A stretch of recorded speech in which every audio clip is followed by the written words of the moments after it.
untuk Habibina Sayyidina Khataman Nabiyyin Sayyidil Anbiya wal Mursalin Sayyidina Muhammadin sallallahu alaihi wasallam. Ibadallah,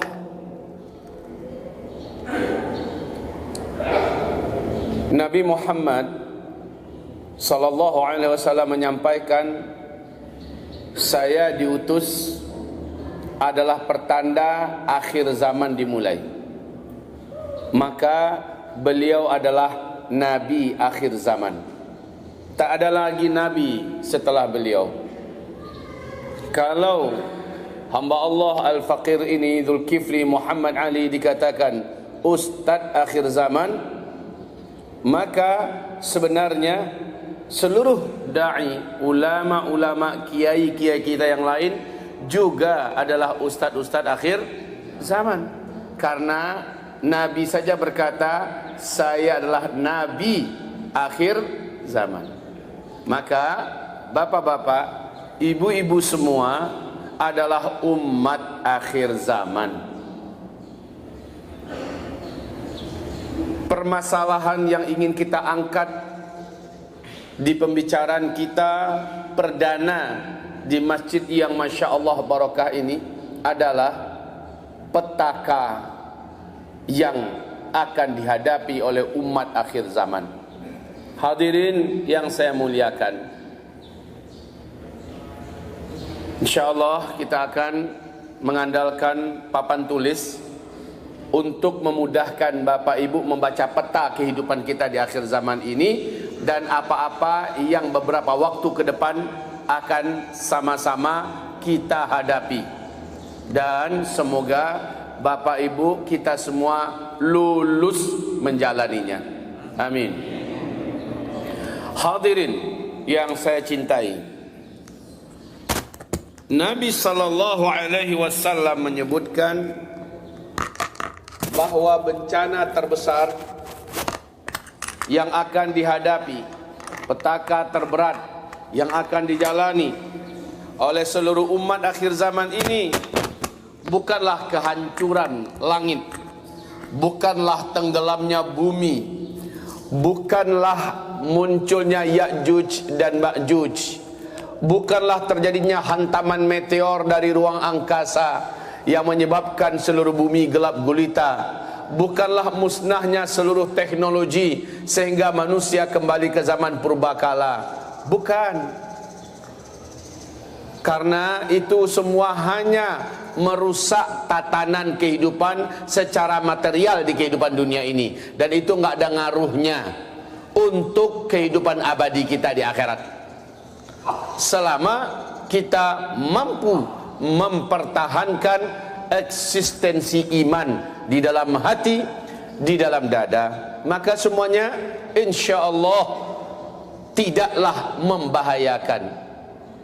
Yang membahayakan adalah apa yang nanti akan mengancam nasib kita di kehidupan abadi kita. Ini yang membahayakan di akhir zaman, yaitu raibnya, hilangnya eksistensi akidah dan iman di akhir zaman. Mari kita memperhatikan papan tulis kita.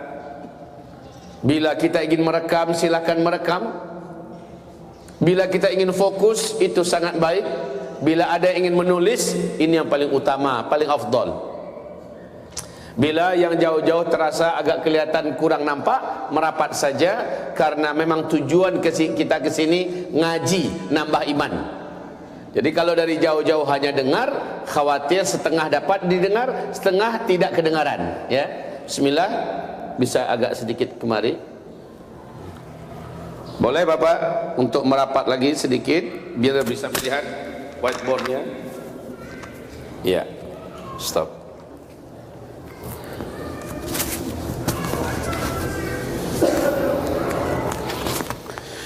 Allahumma salli ala Sayyidina Muhammad.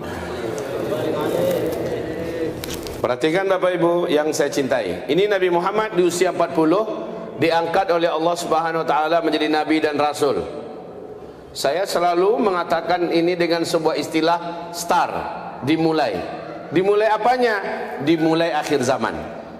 Dimulai akhir zaman adalah saat beliau di usia 40 tahun diangkat oleh Allah sebagai Nabi dan Rasul. Star akhir zaman. Finish akhir zaman, finishnya adalah saat Nabi Muhammad, saat umat Nabi Muhammad secara keseluruhan serentak di muka bumi Allah tiadakan. Terjadi kematian serentak sedunia. Seluruh orang Islam, seluruh umat Nabi Muhammad yang ada iman di dalam dadanya serentak Allah wafatkan. Ini finish, berakhir sudah. Peristiwa yang terjadi saat itu adalah terjadinya tanda besar kiamat yang ketujuh, yaitu berhembusnya angin lembut yang sangat wangi. Angin ini sejuk, sangat lembut, berbau wangi kasturi. Sumber angin ini adalah dari negeri Yaman, kata Rasulullah. Dari negeri Yaman sumber angin ini. Angin ini dengan cepat membungkus bumi. Ternyata ini bukan angin biasa, bukan angin tornado, bukan angin puting beliung, bukan angin yang mengganas. Lembut, sejuk, baunya wangi kasturi, dengan cepat membungkus bumi. Kata Rasulullah, ternyata angin ini hanya mendatangi orang-orang yang beriman saja. Orang-orang Islam yang dalam dadanya ada iman, angin ini akan datang kepadanya. Saat orang itu tersentuh oleh angin ini, terhirup olehnya angin itu, di tempat itu dan saat itu juga dia langsung tergeletak meninggal dunia. Husnul khotimah. Setelah itu tak ada lagi orang Islam yang hidup. Orang yang tersisa hidup di sini, kata Rasulullah, yang sama sekali tidak ada iman dan tidak kenal Allah Subhanahu wa taala. Mereka adalah satu atau dua generasi, barulah kiamat besar, kehancuran alam semesta. Setelah kejadian ini, satu atau dua generasi, barulah terjadi kiamat besar, kehancuran alam semesta. Di hadis ya, Nabi yang lain mengatakan 40 tahun setelah itu barulah Allah hancurkan alam semesta. Jadi setelah wafat serentak seluruh orang Islam beriman sedunia, baru 40 tahun kemudian Allah kiamatkan dunia.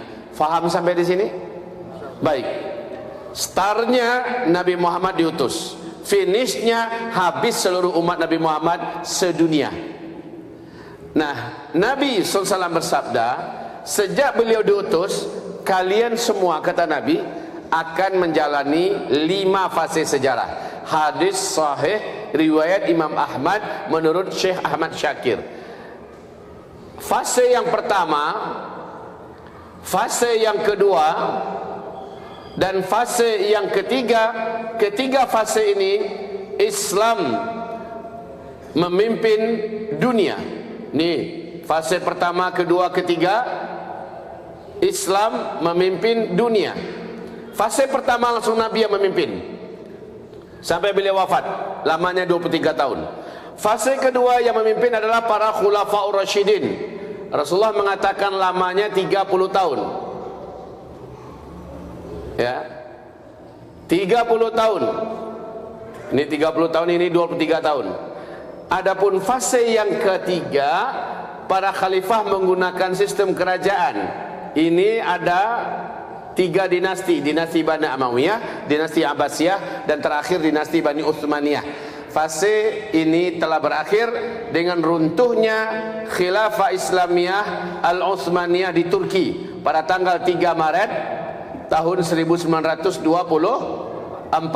Fase ini telah berakhir. Lama fase ini adalah 1227 tahun. Baik, di fase ini dunia nggak berani macam-macam. Akidah Islam terjaga, kaum muslimin aman, iman benar-benar dirawat dan dilindungi oleh kekuasaan yang mengglobal. Pada masa ini tidak terancam eksistensi keimanan kita, dan tidak ada yang hebat-hebat muncul dalam artian Dajjal, Ya'juj Ma'juj, Nabi Isa turun, hantaman meteor, nggak ada terjadi. Ini adalah masa di mana umat Islam dalam keadaan aman, terjaga agamanya, terjaga imannya. Masuk setelah runtuhnya khilafah Islam Al-Utsmani di Turki. Sejak itu, kita zoom ya, kita perbesar. Sejak itu umat Islam mengalami bencana yang terburuk. Ini adalah fase keempat, di mana bumi tidak dikuasai oleh Islam. Khilafah Islamiyah sudah tidak ada. Pada masa ini adalah fase kediktatoran, kata Rasulullah sallallahu alaihi wasallam. Pada fase ini ujian iman terberat ada di masa ini, di masa kita sekarang. Dan di penghujung fase keempat akan terjadi 4 tanda besar kiamat yang mengerikan. 1, 2, 3 dan 4. Tanda besar kiamat yang pertama, dukhan, bumi gelap gulita selama 40 hari 40 malam. 2 tahun setelah itu lebih sedikit muncullah Dajjal. Na'udzubillah. Setelah itu turunlah Nabi Isa alaihissalam, dan setelah itu lepas keluarlah Ya'juj dan Ma'juj. Na'udzubillah. Baik Bapak Ibu yang kami muliakan, di penghujung fase keempat terjadinya dukhan tidak membahayakan akhirat kita. Turunnya Nabi Isa malah menolong akhirat kita. Munculnya Ya'juj Ma'juj juga tidak membahayakan akhirat kita. Tapi kemunculan Dajjal, inilah fitnah dan petaka sesungguhnya. Sehingga seluruh para nabi dan rasul, setiap kali mereka muncul diutus oleh Allah ke muka bumi, pasti tiap-tiap mereka memperingatkan umatnya masing-masing, hati-hati hai umatku Dajjal, hati-hati hai umatku Dajjal. Tidak seorang nabi pun melainkan memperingatkan umat mereka masing-masing tentang bahayanya Dajjal. Dan Nabi Muhammad adalah satu-satunya nabi yang paling rinci menguraikan tentang Dajjal itu.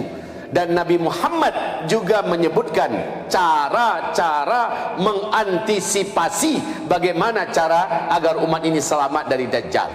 Kita tidak membahas Dajjal malam ini, nggak cukup waktu. Kita membahas menjelang Dajjal muncul, karena Dajjal belum muncul sekarang. Yang kita bahas adalah kekinian kita saat ini, di mana kita sedang berada dalam bungkusan makar Dajjal. Dajjalnya belum keluar, tapi kaki tangannya sudah mencengkram dan menggurita di seluruh dunia. Makar mereka yang bisa menggerogoti iman benar-benar saat ini tidak dapat dibendung, sulit bisa diketahui kecuali oleh orang-orang beriman yang hak, oleh orang-orang muslim yang hebat Islamnya, baru bisa merasakan bahaya makar Dajjal. Awas kaum muslimin, insya Allah fase keempat pasti berakhir. Nanti penutup kita semua akan sampai pada fase di mana dunia bagaikan, seolah-olah bagaikan dalam bayang-bayang surga. Nyaman hidup di sini, indah hidup di sini. Allah umumkan dalam Al-Quran di surat An-Nur ayat yang ke-55 bahwa fase ini dunia kembali dipimpin oleh khilafah Islamiyah. Ini keniscayaan pasti. Walaupun heboh beberapa orang tertentu, oknum tertentu di media massa, di televisi benci dengan khilafah, silakan benci. Tetapi ini bagaikan matahari pasti terbit setelah malam berlalu, nggak bisa dielakkan. Allah janjikan dalam Al-Quran, Nabi menyebutkan dalam hadis, dan dunia ketika itu di puncak aman, tak ada perang, tidak ada penyakit, tidak ada kejahatan, tidak ada orang miskin, tidak ada kelaparan, tidak ada pembantaian, pembunuhan, tidak ada bencana, tidak ada kejahatan apapun, tak ada. Pada masa ini bagaikan dalam bayang-bayang surga di dunia. Fase ini tidak lama sayangnya. Nabi berkata hanya antara 7 sampai dengan 9 tahun saja. Fase kelima ini nggak lama Pak. Dan pada masa ini jumlah lelaki 1 berbanding dengan 50 wanita. 1 laki-laki 50 wanita pada masa ini. Dan kita nggak akan mengupas masalah hebatnya banding 1 berbanding 50 ya. Walaupun ada yang bersemangat, silakan tunggu fase kelima. Intinya fase kelima ini adalah sebuah keniscayaan, kepastian. Pertanyaannya, apakah kita semua akan sempat menyaksikan fase kelima? Jawaban yang benar adalah incarlah, tandailah, intailah tanda-tanda yang menuju ke arah ini. Bila kita temukan tanda-tanda itu ada di zaman kita, berarti pasti fase kelima kita semua akan memasukinya. Kalau menurut negara-negara kuat dunia, saat pertemuan mereka di bulan Februari 2012 di New York, 15 negara yang memiliki intelijen terbaik dan terkuat seluruh dunia membicarakan siapa pemimpin dunia di atas tahun 2020 nanti. Mayoritas mereka sepakat mengatakan, setelah mereka membedah tentang kemungkinan Amerika melanjutkan kepemimpinan dunia, pada akhirnya mentah, tidak, Amerika tak akan sanggup lagi. Yang kedua, Cina, pada akhirnya tidak, Cina tidak bisa. Lalu yang ketiga, kaum elit global ini akan memimpin dunia. Para mafia-mafia dan gangster-gangster internasional ini akan memimpin. Pada akhirnya mentah. Pembicaraan terakhir mengerucut pada khilafah Islamiyah. Mayoritas lebih daripada 87% sepakat mengatakan pemimpin dunia nanti di atas tahun 2020-an adalah kembali kepada khilafah Islamiyah. Ini yang bicara orang kafir, Pak. Orang yang memiliki keahlian, kepakaran dalam masalah politik dan intelijen dunia. Mereka yang menyatakan itu. Kita tidak bicara ini, kita bicara tentang petaka sebelum ini. Hadirin yang saya muliakan, pada fase pertama, kedua dan ketiga, Islam yang memimpin dunia. Tapi belum total ya. Baru 2/3 dunia dikuasai oleh Islam. Tapi di fase kelima, Islam memimpin dunia 100%. Tidak ada satupun, tidak ada sejengkal bumi pun kecuali Islam akan memimpin di sana, termasuk Indonesia. Pusatnya nanti adalah Baitul Maqdis, Palestina. Jadi bukan Jakarta, bukan Jabodetabek, bukan Mekah Madinah, tapi Baitul Maqdis, Palestina. Namun naungan rahmatnya sampai ke bumi pertiwi Indonesia. Baik hadirin yang saya muliakan, 1, 2, 3 dan 5 Islam berkuasa. Di fase yang 4 ini tidak ada yang berani macam-macam untuk menggerogoti akidah umat Nabi Muhammad. Tak ada yang berani, karena Islam punya power, Islam punya kekuasaan dan kekuatan untuk menjaga dan melindungi. Tidak gampang aliran-aliran sesat bisa muncul, pasti disikat. Apapun yang membahayakan akidah dan membahayakan kehidupan manusia pasti akan diberangus sampai ke akar-akarnya oleh pemerintahan khilafah Islamiyah yang mendunia. Fase ke pertama, kedua, ketiga, 5 aman. Umat ini aman. Di fase ini, di fase kita hidup ini ancaman terbesar kaum muslimin. Saya berhak mengatakan dan kita semua harus mengetahui, bahkan sampai ke tingkat wajib meyakini, petaka sesungguhnya ada di sini, ada di fase keempat, dan kita sedang hidup di fase itu. Hadirin, saat Islam sedang tidak memimpin, yang memimpin di sini adalah setan. Di fase keempat ini yang memimpin adalah setan. Setan itu ada 2. Dalam surat Al-An'am, wa kadzalika ja'alna linabiyyin aduwwan syayatinal insi wal jin. Musuh-musuh kebenaran ini adalah dari kalangan setan manusia dan setan jin. Setan itu ada 2. Setan manusia, setan jin. Oke? Baik Bapak Ibu, jadi yang berkuasa di sini adalah setan. Setan manusia dan setan jin. Mereka anti kepada Islam, mereka anti kepada syariat Islam, mereka anti kepada dakwah kebenaran. Kaum muslimin di fase keempat ini ditindas, dilindas, dilalimi, dizalimi, diperlakukan secara tidak manusiawi. Banyak negara-negara umat Islam itu dibantai, dihabisi, dibakar hidup-hidup, tanahnya dirampok, kekayaannya dieksploitasi dan sebagainya. Terjadi di fase keempat. Terjadi di fase keempat. Maaf kaum muslimin, kalau masih hanya sekedar fisik, kita bisa pasrah lah. karena nggak bisa memberikan perlawanan juga secara fisik ya. Kita bisa pasrah. Paling-paling kalau kita dibantai hanya gara-gara kita beriman, syahid insya Allah. Mau ngapain kita?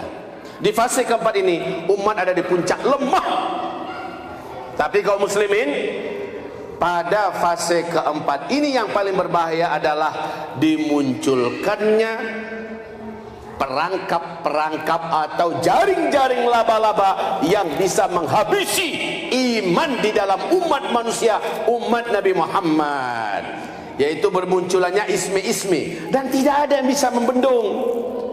Ulama hanya sekedar bisa ngomong, itu pun ulama yang berani bicara pasti langsung ditangkap. Lihat di Mesir, nasib ulama-ulama lurus di Mesir hampir tidak ketemu lagi di permukaan bumi hari ini di Mesir.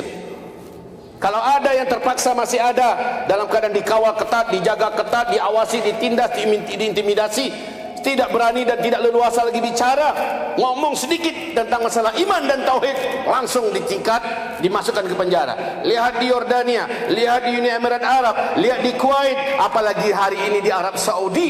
Jangankan kita cerita di negeri lain ya, di negeri yang sebenarnya Islamnya harus terjaga, malah para ulamanya sangat tidak aman hari ini.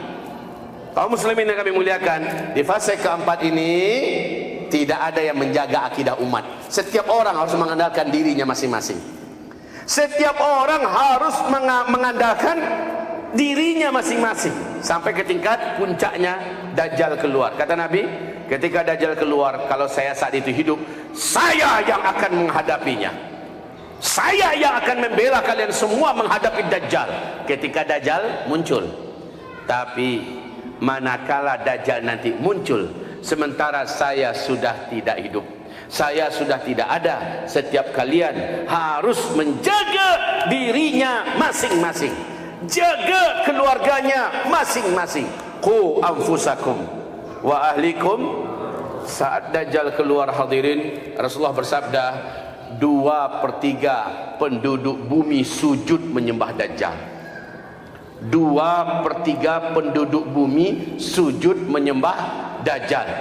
Yang paling banyak nanti sujud menyembah Dajjal dari kalangan umatku, kata Nabi, adalah kaum wanita. Ini yang terbanyak. Makanya kata Nabi, kalau kalian sudah mendengar Dajjal lepas, kalau kalian nanti sudah mendengar Dajjal muncul, hei para laki-laki, selamatkan bini-bini kalian, selamatkan emak-emak kalian, selamatkan saudari-saudari perempuan kalian, selamatkan anak-anak perempuan kalian, karena yang paling banyak menyembah Dajjal ketika Dajjal muncul adalah kaum wanita.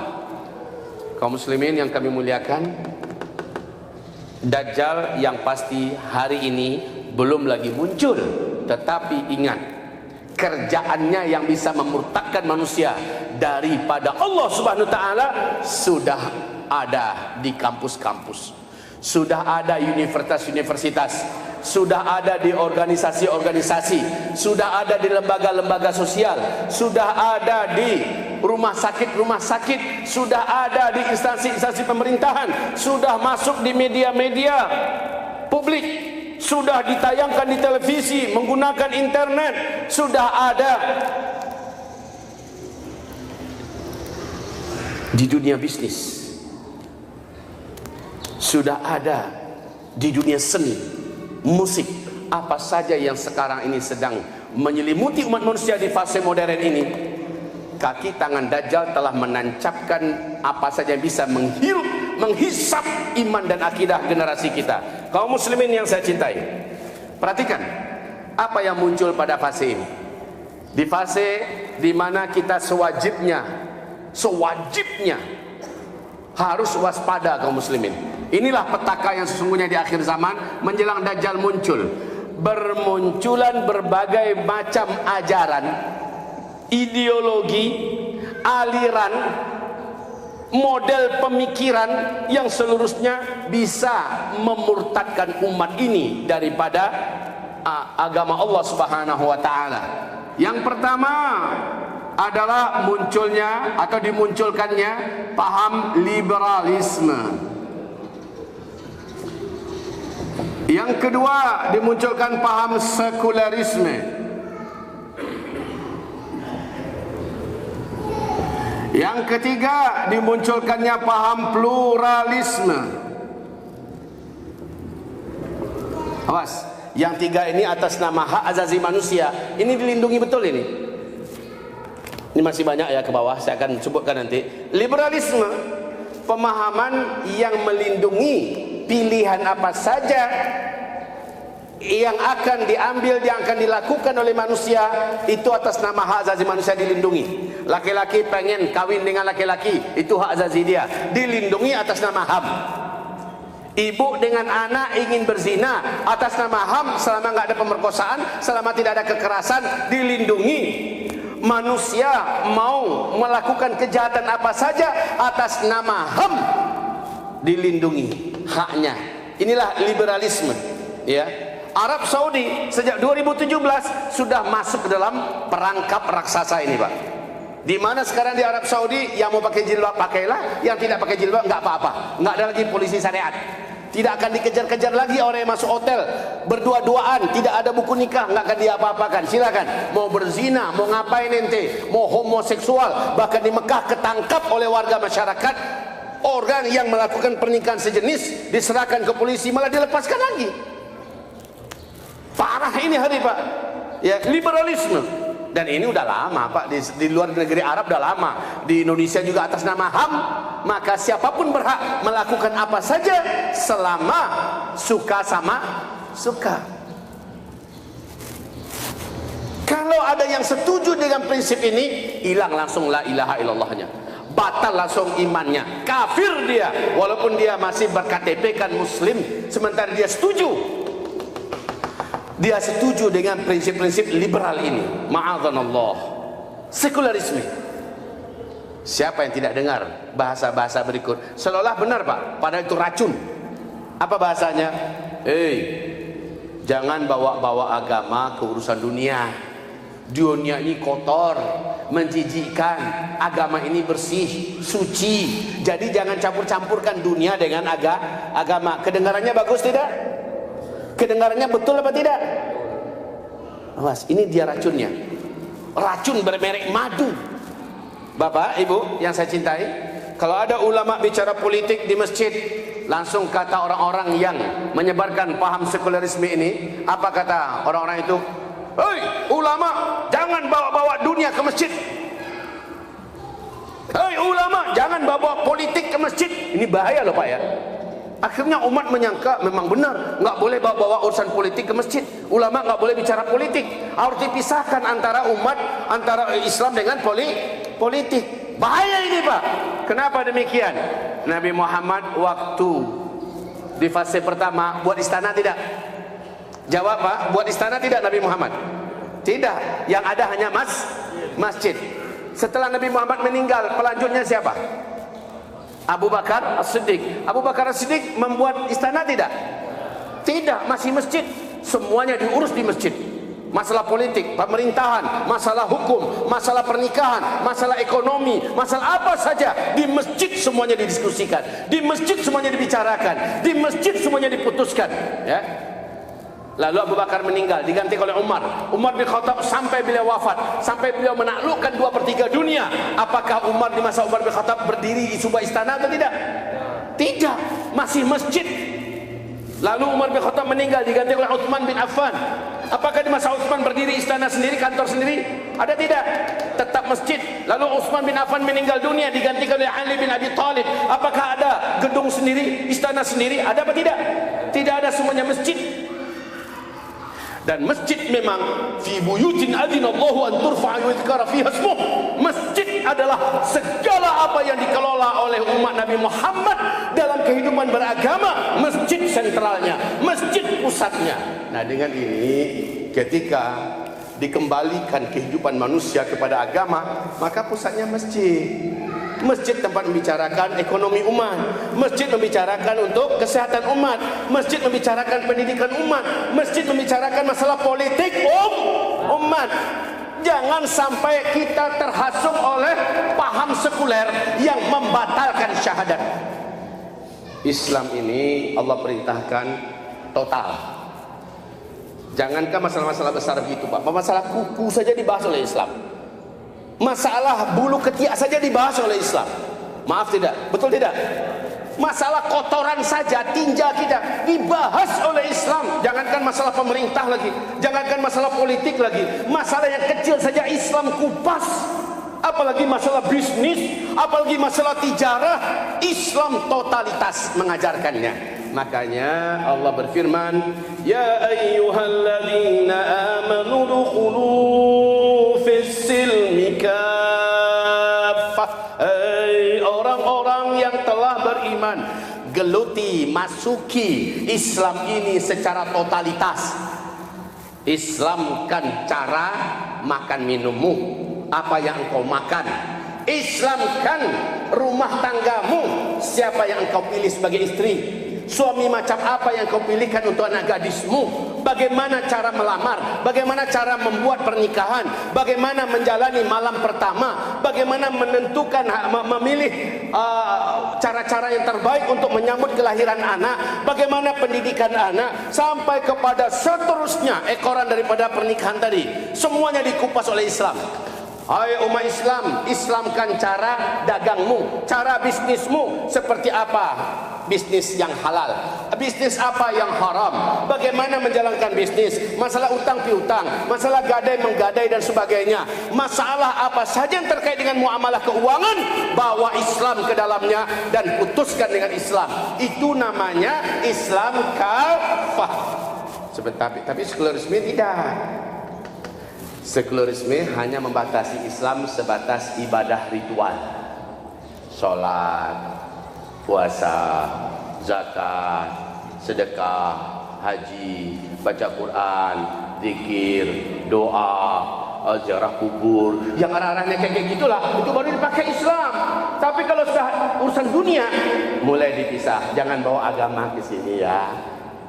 Demi Allah, Allah sendiri mengumumkan dalam surah Al-Baqarah, afatu'minuna bi ba'dil kitab wa takfuruna bi ba'd. Fama jazaa'u man yaf'alu dzalika minkum illa khizyun fil hayatid dunya wa yaumal qiyamah yuradduna ila asyaddil 'adzab.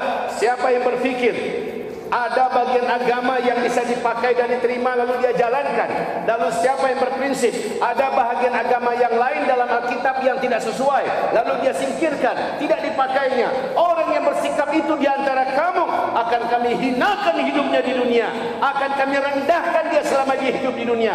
Ketika dia mati suul khotimah, di akhiratnya kami azab dia dengan azab yang maha dahsyat. Inilah prinsip sekularisme, memisahkan antara agama dengan ibadah. Itu ada dua, tuan-tuan. Ada namanya ibadah ritual, ada namanya ibadah aktual. Kalau ibadah ritual enggak banyak habis waktu. Ibadah ritual enggak banyak habis waktu. Sholat, zakat, puasa gitu seberapa sih? Kalau sholat kita habiskan saja Pak, subuh 10 menit, zuhur 10 menit, aksar 10 menit, maghrib 10 menit, isya 10 menit. Berapa baru? 50 menit, tambah sholat sunat, tambah zikir dan doa, anggaplah 1,5 jam, itu udah paling khusyuk itu. Yang sholatnya mungkin udah kayak gini nih, Allah. Anggaplah udah begitu dia sholat 1,5 jam. Tambah tahajud, tambah duha. Kalau dia sangat soleh ya, pakai tahajud, pakai duha, 2 jam. Sisa 24 jam, dari dikurang 2 jam, masih sisa 22 jam lagi. Apa saja yang kita geluti dalam hidup dalam 24 jam, sebagai suami, sebagai istri, sebagai ayah, sebagai pedagang, sebagai pegawai, sebagai bos, sebagai apa saja kita, Islam juga mengajarkan dan wajib diamalkan ajaran itu. Mengamalkan ajaran-ajaran Islam dalam segala urusan kehidupan dunia kita, itu disebut dengan ibadah aktual. Jadi tadi ibadah ada berapa? Ada 2, ibadah ritual, ibadah aktual. Nah, sekularisme memisahkan agama. Cukup agama sebatas ibadah ritual saja. Tapi di bidang ibadah aktual jangan bawa agama. Ini dia sekularisme. Prinsip seperti ini membatalkan iman, membatalkan syahadat. Makanya kalau ada petaka akhir zaman, judul kajian kita kalau nggak salah tadi terpapang di mana-mana, petaka akhir zaman ya. Petaka terbesar adalah munculnya paham-paham yang seperti ini, Pak. Dan ini di kampus-kampus diajarkan. Ini di seminar-seminar diajarkan, ya. Ini di berbagai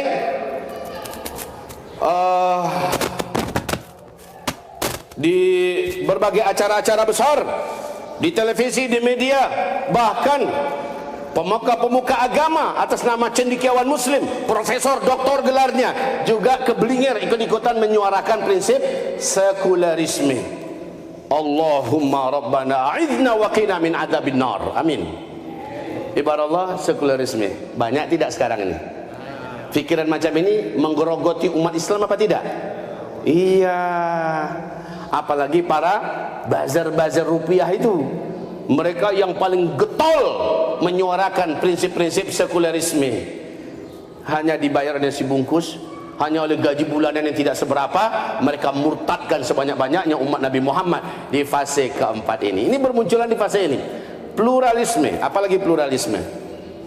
Pluralisme adalah suatu paham yang melindungi keyakinan, yang mengatakan bahwa jangan mengatakan hanya agama kita saja yang benar. Semua agama adalah benar. Maka setiap orang atas nama HAM boleh memilih menganut agama apa saja. Hari ini Islam, besok pindah Hindu, besok pindah Buddha, besok pindah Kristen, lalu muter lagi ke Islam segala macamnya. Ya sudah, yang mana saja yang dia pilih itu haknya dan benar sudah prinsipnya. Ini ajaran pluralisme. Dalam ajaran langit Allah sebutkan dalam Al-Quran, Inna dina indallahil Islam. Apa artinya? Agama yang diterima dan diakui oleh Allah hanyalah agama Islam. Kemudian juga, wa may yabtaghi ghayral islami dina falan yuqbala minhu wa huwa fil akhirati minal khasirin. Siapa saja yang memilih selain Islam sebagai agamanya, Allah tidak akan terima. Surga Allah yang punya, Allah yang ciptakan. Neraka Allah yang ciptakan, Allah yang punya. Yang menentukan orang masuk surga masuk neraka adalah Allah. Sekarang Allah mengumumkan hanya Islam. Yang mencari selain Islam sebagai agamanya, Allah tak terima. Maka kita sebagai umat Islam di akhir zaman ini wajib berprinsip agama yang benar hanyalah agama Islam. Selain itu Allah tak terima.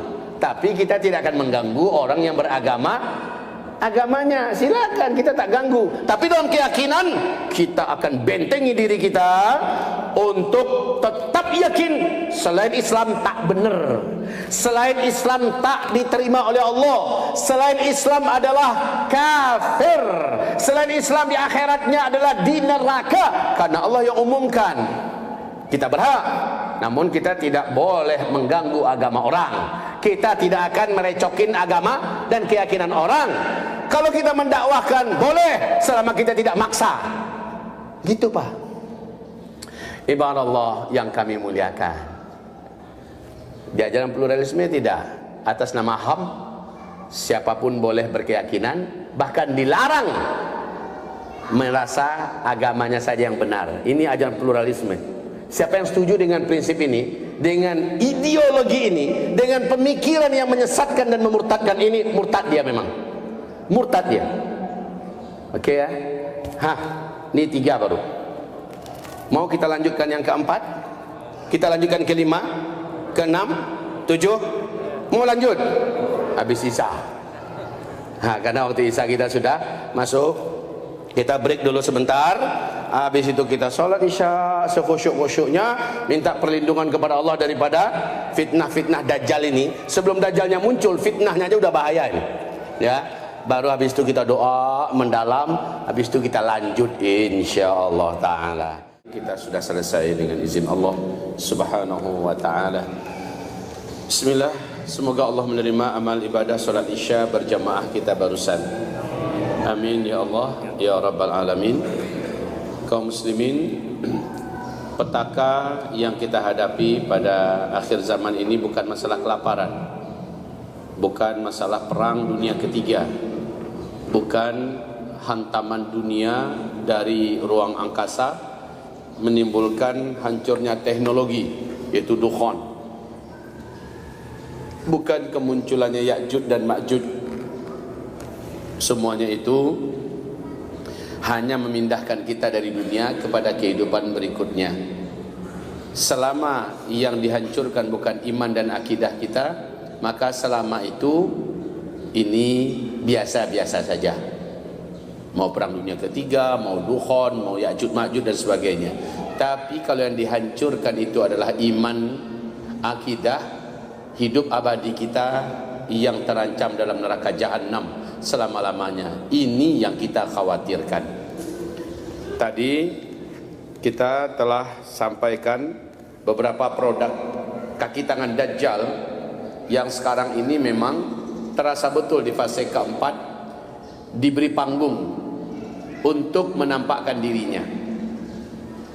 Hadirin, sebenarnya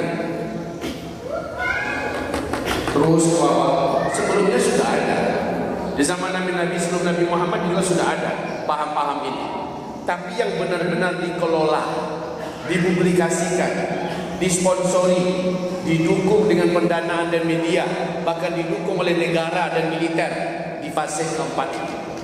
Ini yang mengerikan, Pak.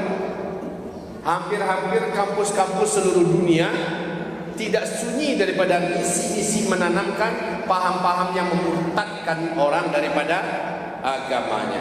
Ini petaka. Wajar dan sangat pantas bila hari ini kita sangat waspada dengan iman di dada kita dan di dalam dada anak-anak kita. Hadirin yang saya muliakan, tadi kita bahas liberalisme, sekularisme, pluralisme, dan isme-isme yang lainnya seperti ateisme, komunisme dengan segala keturunannya ya, keturunannya seperti Leninisme, Marxisme, ya, ateisme, komunisme, kapitalisme, sampai kepada yang paling anyar seluruh dunia, yaitu demokratisme.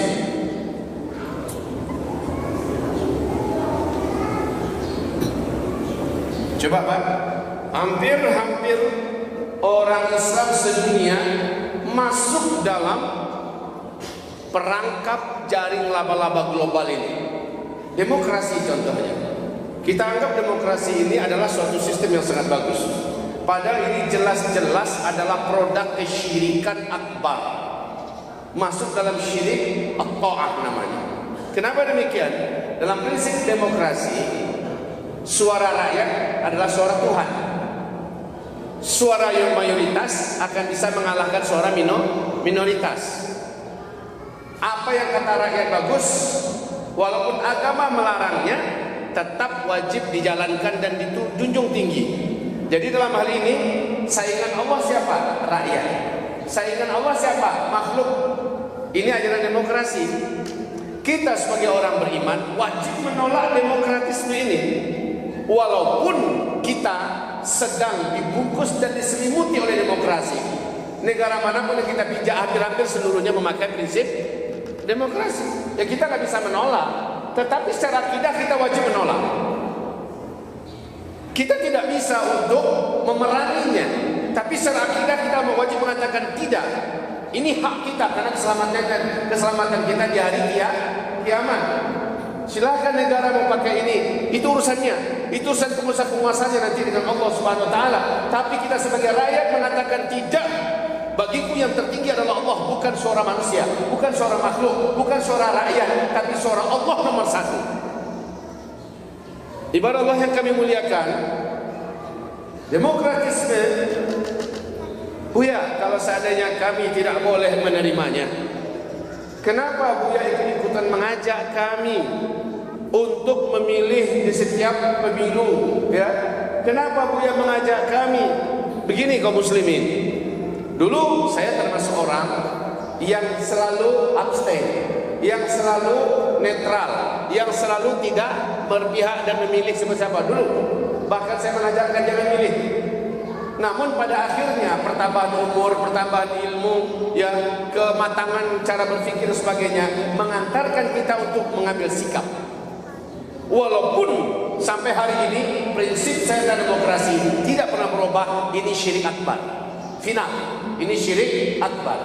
Namun kondisinya di fase pertama, kedua, ketiga, umat Islam di tiga fase ini punya kapal besar yang dimana kita bernaung di atas kapal politik besar itu yang disebut dengan pemerintahan langit yang bergerak di bumi.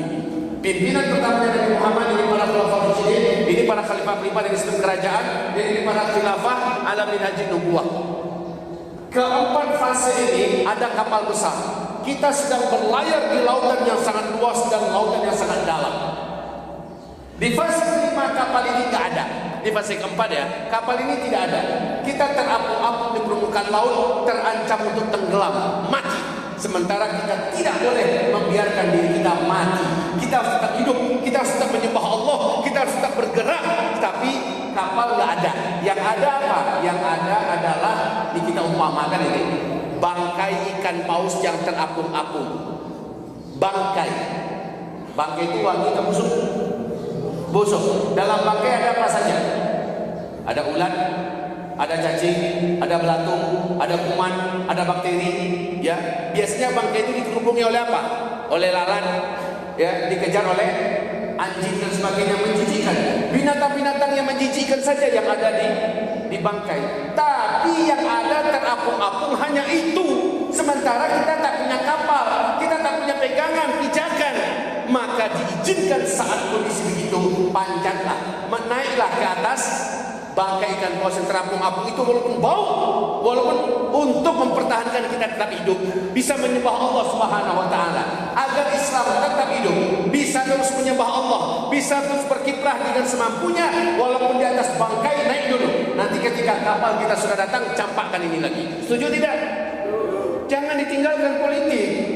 Jangan ditinggalkan politik walaupun di atas demokrasi, di atas bangkai, naiki.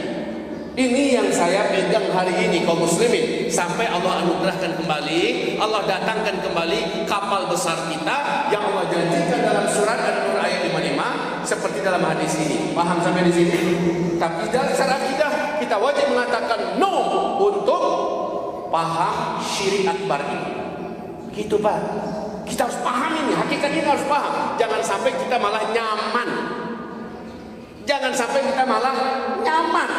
Maaf ini, orang kalau tidak punya prinsip kebersihan, kalau masuk ke WC yang banyak kotorannya, tai di mana-mana semacamnya, karena dia memang udah biasa di tempat kotor, akhirnya dia nyaman di situ. Tidak, kita harus merasa di tempat yang menjijikkan. Kalau nggak bisa dibersihkan, kita harus berjuang mencari tempat yang bersih. Kalau nggak ada sementara kita kebelet, sudahlah. Sementara waktu pertahanan dulu, cepat tinggalkan itu ketika kita sudah selesai dengan hajat kita. Maaf ya. Baik, lanjut ke muslimin. Ini semua paham-paham. Sampai masih ada kurus ke bawah. Masih ada turunan paham-paham, termasuk paham syirik yang lain bermunculan. Tempat-tempat maksiat, bahkan dosa-dosa dan maksiat benar-benar di make up kaum muslimin, difasilitasi, dimediasi, ya. Pada fase ini benar-benar ujian iman terberat terjadi. Maka pada fase ini tidak ada jalan bagi umat ini kecuali wajib berpegang erat dengan Al-Quran dan As-Sunnah. Kembali kepada Al-Quran dan As-Sunnah. Cuman hati saya sedih, iba hati ini. Kenapa? Orang sudah mulai ingin kembali pada Al-Quran, tapi dari pintu yang tidak tepat. Umat kembali hari ini pada Al-Quran, berlomba-lomba kembali pada Al-Quran, tapi dalam bentuk menghafal Al-Quran. Ini yang saya sedihkan, Pak. Bapak nanti di akhirat, anak bapak ditanya nggak oleh Allah, apakah anak kamu hafiz Quran? Allah tanya tidak nanti pada hari kiamat? Tidak tanya. Apakah nanti bapak dituntut oleh Allah, kenapa kamu dunia tidak hafal Quran? Allah tanya nggak bapak nanti? Tidak. Tapi kalau bapak tidak faham dan tidak mengamalkan Al-Quran, kita ditanya Allah tidak? Ditanya Allah, kenapa anakmu tak ngerti Quran? Kenapa anakmu tak paham Al-Quran? Kenapa anakmu tidak mengamalkan Al-Quran? Allah tanya tidak nanti? Pasti Allah tanya tidak? Pasti, tapi Allah tidak tanya kita, kenapa anakmu nggak hafal Quran? Kenapa kamu tak hafal Al-Quran? Namun hari ini orang ke hafal Quran dulu prioritasnya. Di sini saya sedihnya, Pak.